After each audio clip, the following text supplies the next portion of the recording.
शुरू करें, हम निर्वाचक मंडल की बात करें। भाई निर्वाचक मंडल क्या होता है? तो निर्वाचक मंडल की बात करें तो ये आता है हमारे आर्टिकल नंबर 54 में। अब आर्टिकल नंबर 54 में आता है तो इसमें हमें पता होना चाहिए भाई राष्ट्रपति को कौन निर्वाचित करता है। ये सबको पता होगा, नॉर्मल का क्वेश्चन है कि संसद के सभी निर्वाचित सदस्य राष्ट्रपति को निर्वाचन मंडल में होते हैं। अब संसद में कौन हो गया? सबसे पहला हो गया लोकसभा। लोकसभा को क्या कहा जाता है? सबको पता होगी, निम्न सदन। एक हो गया राज्यसभा। राज्यसभा को क्या कहा जाता है? ये भी सबको पता होगी, उच्च सदन। लोकसभा की बात करें तो लोकसभा में 545 लोग होते हैं और 545 में से 543 तो निर्वाचित होते हैं और 2 होते हैं मनोनीत, यानी कि एंग्लो इंडियंस होते हैं जिनको भी कौन मनोनीत करता है? राष्ट्रपति। ऐसे ही राज्यसभा की बात करें तो राज्यसभा में होते हैं 245 में से 233 निर्वाचित होते हैं और 12 सदस्यों को कौन निर्वाचित करता है? मनोनीत करता है राष्ट्रपति।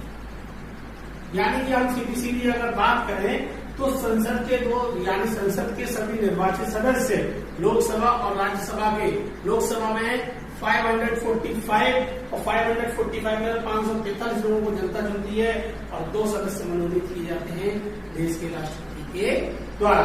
ऐसे ही राज्यसभा में 245 लोग होते हैं, सदस्य होते हैं, 233 सदस्य होते हैं जो निर्वाचित होते हैं और 12 सदस्य वो होते हैं जिनको मनोनीत करता है राष्ट्रपति। तो इस प्रक्रिया में, इस निर्वाचन में ये जो होते हैं 233 और 543 यानी कि 233 और 543 कितने हो गए? 776 लोग। 776 लोग होते हैं जो होते हैं निर्वाचित, और ये जो 12 और 2 14 होते हैं ये होते हैं मनोनीत। यानी कि ये 14 लोग इस निर्वाचक मंडल में भाग नहीं लेते। क्यों नहीं लेते? क्योंकि यहां अगर ये भाग लेंगे तो बात आ जाती है हितों के टकराव। हितों का टकराव, जब राष्ट्रपति किसी को मनोनीत कर रहा है और मनोनीत करने के बाद वही उसको राष्ट्रपति को चुने, ये संभव नहीं है। इसीलिए लोकसभा के 543 और राज्यसभा के 233। ऐसे ही विधानसभा होती है। विधानसभा में भी एक सदस्य होता है जिसको कि राज्यपाल मनोनीत करता है। विधानसभा में एक सदस्य को कौन मनोनीत करता है? उसको करता है राज्यपाल। ये भी इसमें भाग नहीं लेता। क्यों नहीं लेता? क्योंकि भैया उसको राज्यपाल करता है इसलिए, और राज्यपाल को कौन जो है शपथ दिलाता है? राष्ट्रपति। भैया राष्ट्रपति उसको निर्वाचित करता है राज्यपाल को, और राज्यपाल ही उस एंग्लो इंडियन को नियुक्त करता है। जब वो उसको मनोनीत करेगा तो वो कैसे इसमें पार्टिसिपेट कर लेगा? क्योंकि पहले ही हमने क्या कह दी, आर्टिकल नंबर 54 क्या कह रहा है हमसे कि भैया मनोनीत सदस्य इस निर्वाचन मंडल में शामिल नहीं हो सकते। ठीक है, अब हम आगे बात करें कि भाई हमारे जो कितने यूटी हैं, कितने केंद्रीय शासित प्रदेश हैं और उनमें कैसे कैसे होते हैं, तो हम लोग देखें कि हमारे 2800 राज्य हैं और 9 हैं हमारे केंद्र शासित प्रदेश। अब 9 में कौन? 7 तो पता ही होगा सबको। 8वां कौन सा बना? J&K बना, है ना? J&K, और दूसरा बना 9वां लद्दाख। ये 2 बने। ये कब बने? 31 अक्टूबर से 2019 में ये स्टार्ट हो गए थे, यानी कि इनको राज्य का दर्जा, जो यूटी का दर्जा था वो मिल गया था 31 अक्टूबर 2019 को। उससे ये हमारे देश में हो गए 9 केंद्र शासित प्रदेश। ठीक है, अब केंद्र शासित प्रदेश हो गए तो हमने जैसे बात कर ली उसकी। अब अगर इसी में हम देखें भाई 9 केंद्र शासित प्रदेश, जम्मू कश्मीर 31 अक्टूबर 2019 को ये जो राज्य का दर्जा इनको मिल गया था। यहाँ से तो ये लागू हो गए थे, लेकिन भाई अगर हम लोग जैसे कभी क्वेश्चन पूछ लेता है कि भाई इनके ऊपर जो बहस हुई थी वो कब खत्म हुई थी? वो थी 5 अगस्त 2019 को। ये तो यहाँ से बहस हो गई थी इनकी खत्म और यहाँ से ये पारित हो गए थे 31 अक्टूबर 2019 से। ये हमारे देश के केंद्र शासित प्रदेश के हिस्सा है। केंद्र शासित प्रदेश कौन से होते हैं? जिनमें की सीधा सीधा केंद्र सरकार के हाथ में शक्तियां होती हैं। केंद्र सरकार के हाथ में क्या होती है? शक्तियां होती हैं, वो होते हैं केंद्र शासित प्रदेश। प्रेजेंट में कितने हमारे? अब हो गए हमारे 9, उससे पहले कितने थे? 7।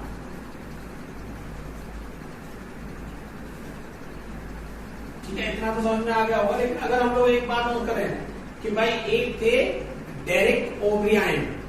डेरेक ओब्रियन उन्होंने क्या किया था? 2000, वो एक एंग्लो इंडियन है, एंग्लो इंडियन थे।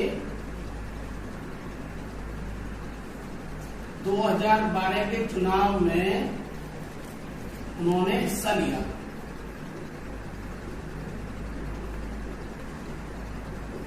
कौन थे? Derek O'Brien.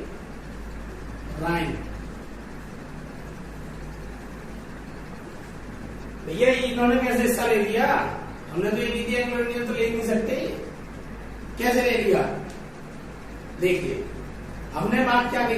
हमने कही मनोनीत सदस्य भाग नहीं ले सकते, लेकिन निर्वाचित सदस्य राष्ट्रपति के चुनाव में भाग लेते हैं। तो ये पश्चिम बंगाल के डेरेक ओब्रियन कौन थे? 2012 में पश्चिम बंगाल की एक पार्टी है तृणमूल कांग्रेस।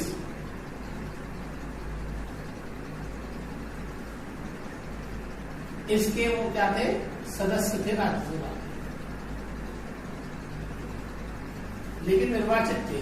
कौन थे? निर्वाचित सदस्य थे, ना कि मनोनीत सदस्य थे। और हमने क्या बात करी है कि ऐसे सदस्य जो मनोनीत किए जाते हैं वो इस प्रक्रिया में भाग नहीं लेते। ठीक है ना? लेकिन ये तो कौन थे? ये तो निर्वाचित सदस्य थे, डेरेक ओब्रियन। कभी कभी पूछ लिया जाता है 2012 के ऐसे कौन से एंग्लो इंडियन थे जिनमें भी राष्ट्रपति चुनाव में पार्टिसिपेट किया था? वो थे डेरेक ओब्रियन। ठीक है, डेरेक ओब्रियन याद रखिएगा सब लोग। अब निर्वाचन मंडल की बात हो गई। अब अगर हम लोग देखें भाई निर्वाचन मंडल में ही कि अब हमारे जो राष्ट्रपति हैं उनको किस विधि, किस पद्धति के द्वारा, यानी कि अगर हम लोग पद्धति की बात करें तो वो होती है, अब क्वेश्चन कभी कभी पूछ लिया जाता है ना कि भाई ऐसी कौन सी पद्धति के द्वारा राष्ट्रपति का चुनाव होता है, तो उसका नाम है एकल संक्रमणीय गुप्त मतदान प्रणाली।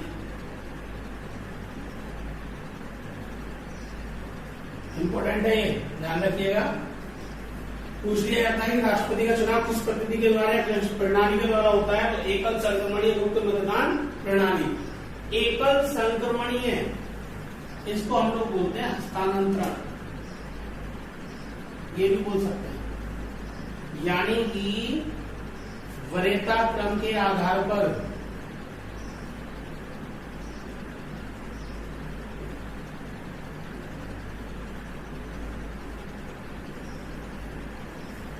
फर्स्ट पास्ट टू पोस्ट, पहले आओ पहले पाओ।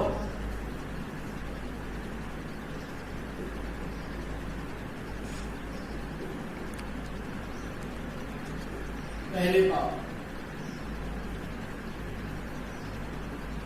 First past to post. यानी कि एकल संक्रमणीय गुप्त मतदान प्रणाली क्या कहती है कि भाई सबसे पहले आपको क्या करना है, ये नहीं है राष्ट्रपति का चुनाव ऐसे नहीं मान लिया जाता भैया आपको इतने वोट लाने और आप जीत गए सबसे पहले, नहीं। इसमें क्या होता है कि एक आपका कोटा होता है। क्या होता है? आपका एक कोटा होता है। उस कोटे के अगर आपने पूरा कर दिया, उस कोटे को क्या कर दिया आपने, पूरा कर दिया, तो आप राष्ट्रपति बन गए। लेकिन अगर किसी के वोट आए कम तो क्या होगा, वो चले जाएंगे दूसरे व्यक्ति को। अब इसमें समझ में आ गया होगा कौन सी प्रणाली है, एकल संक्रमणीय गुप्त मतदान प्रणाली। इसके आधार पर क्या होते हैं, राष्ट्रपति के चुनाव होते हैं। एकल संक्रमणीय का मतलब क्या है, वरीयता क्रम के आधार पर जो वोट होते हैं उनकी वोटों की वैल्यू जो होती है वो वरीयता क्रम के आधार पर होती है। गुप्त का मतलब क्या है, यानी कि जो वोट आप देंगे वो आपके गोपनीय होंगे, वो गुप्त होंगे। अगर आपने उनको ओपन कर दिया तो भैया जाओ सुप्रीम कोर्ट, क्योंकि राष्ट्रपति से संबंधित कोई निर्वाचन से संबंधित कोई भी विवाद होता है तो वो किसके पास जाता है, वो जाता है सुप्रीम कोर्ट के पास। और सुप्रीम कोर्ट की 5 सदस्यीय टीम फैसला लेगी, सुप्रीम कोर्ट की 5 सदस्यीय टीम फैसला लेगी कि निर्वाचक मंडल में क्या घोटाला हुआ, क्या प्रॉब्लम आई। अच्छा एक और चीज बता दूं कि क्या ये बताइए 5 सदस्यीय टीम यानी कि क्या हम लोग नॉर्मल आदमी है, राष्ट्रपति के जो मतदान में कोई गड़बड़ होती है क्या हम लोग कंप्लेंट कर सकते हैं? बिल्कुल नहीं। राष्ट्रपति के मतदान निर्वाचक मंडल के सदस्य जो होंगे केवल वही, यानी कि जो वोट देने का अधिकार रखता होगा वही इनकी जो है कंप्लेंट कर सकता है। हम लोग इसकी कंप्लेंट नहीं कर सकते, और वो भी कहाँ कर सकता है, सीधे और सीधे सुप्रीम कोर्ट में। अगर हम लोग एक और चीज देखें कि भाई इसमें अभी कहते हैं हर चुनाव में जमानत राशि दी जाती है, तो इसकी जमानत राशि जो होती है वो होती है 15,000 रुपए, यानी कि 15,000 रुपए जमानत राशि आपको दे देती है।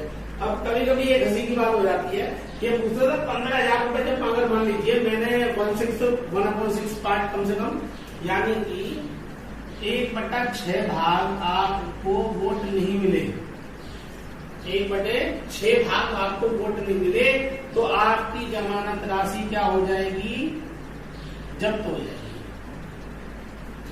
और जब्त हो जाएगी और बहुत से पूछ रहे थे ये 15,000 रुपए राशि जाती कहाँ है, तो 15,000 रुपए की राशि कहाँ जाती है, वो जाती है आरबीआई के फंड में। आरबीआई इसको अपने पास रख लेता है, इसको जो जमानत राशि है।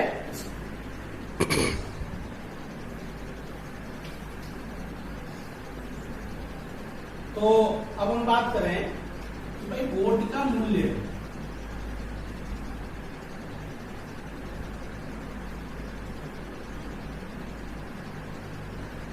उसकी स्याही तो बोली थी वोट का मूल्य। तो वोट के मूल्य की बात करें तो भाई वोट का मूल्य भी पता होना चाहिए। अब वोट का मूल्य हमें पता होना चाहिए कौन हो गया, एक तो हो गया विधायक,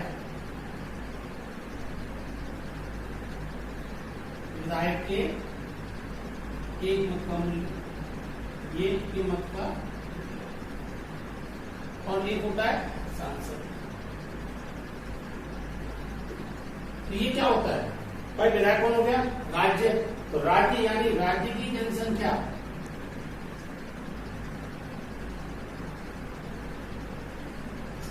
अपॉन जो विधायक उस राज्य में निर्धारित है, यानी कि अपॉन निर्धारित विधायक इंटू 1/1000।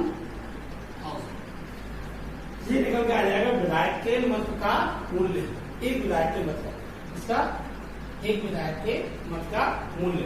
अब एक सांसद की बात करें, अब इसमें एक चीज और देखो, ये क्या आ रही है, राज्य की जनसंख्या, बहुत इंपोर्टेंट चीज है, ध्यान रखना। राज्य की जनसंख्या की बात कर रहे हैं, तो राज्य की जो जनसंख्या होगी वो 1971 वर्ष वाले जनसंख्या के आधार पर काउंटिंग होगी।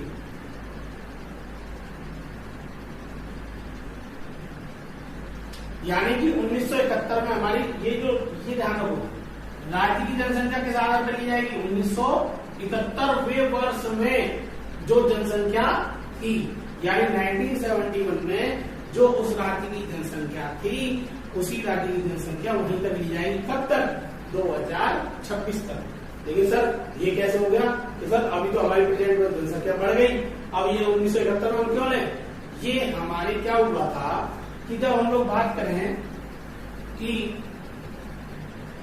भाई 1971 से लेके 2026 तक ही इसको क्या माना जाएगा, आधार वर्ष माना जाएगा। इसको 1971।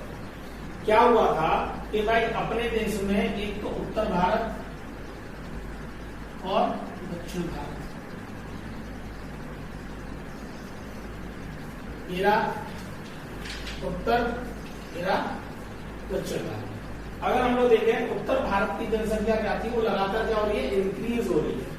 क्या हो रही है, जनसंख्या क्या है इसकी, बढ़ रही है, और इसकी क्या हो रही है, घट रही है।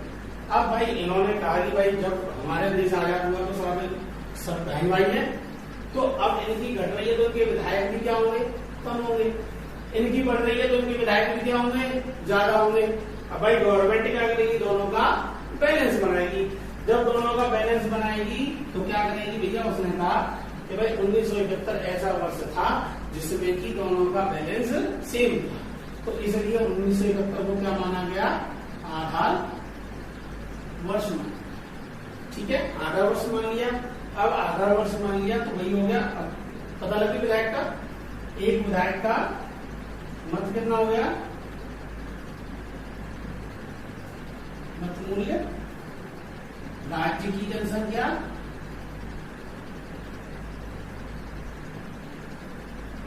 अपॉन निर्धारित विधायकों की संख्या इंटू 1/1000। आगे समझ में। अब बात करें हम लोग सांसद। सांसद यानी कि मेंबर ऑफ पार्लियामेंट, ठीक है ना, और ये कौन हो गए, विधायक यानी कि MLA, member of legislative assembly. अब भाई सांसद की बात करें तो सांसद कहाँ चुना जाता है, सांसद क्या चुना जाता है भाई, एक राज्य में चुन लिया जाता है, ठीक है ना, एक जिले में चुन लिया जाता है। तो अब हम बात करें राज्यों की जनसंख्या और निर्धारित विधायक। अब देखो हमारे देश में कितने हैं, 2800 राज्य। 28 राज्यों के विधायकों के मत मूल्य का योग अपॉन कितने थे, तो संसद के निर्वाचित सदस्य 543 और 233 कितने हो गए, 776। इसका कर दो इसमें डिवाइड, तो हमारा क्या निकल के आ जाएगा, एक सांसद का मत मूल्य निकल कर आ जाएगा। आया समझ में। यानी कि विधायक का मत मूल्य क्या होगा, राज्य की जनसंख्या अपॉन निर्धारित विधायक कितने निर्धारित किए गए इंटू 1/1000। और सांसद की क्या बात करें कि सांसद के एक मत का मूल्य क्या होगा कि भैया जितने हमारे राज्य हैं उनके विधायकों के मत का मूल्य का योग अपॉन जो हमारे निर्वाचित सदस्य हैं कौन से, संसद के द्वारा, उनका योग। 543 लोकसभा और 233 हम बात कर चुके हैं, वहां पे 776। अच्छा, अब इसमें एक और चीज की बात आ जाती है।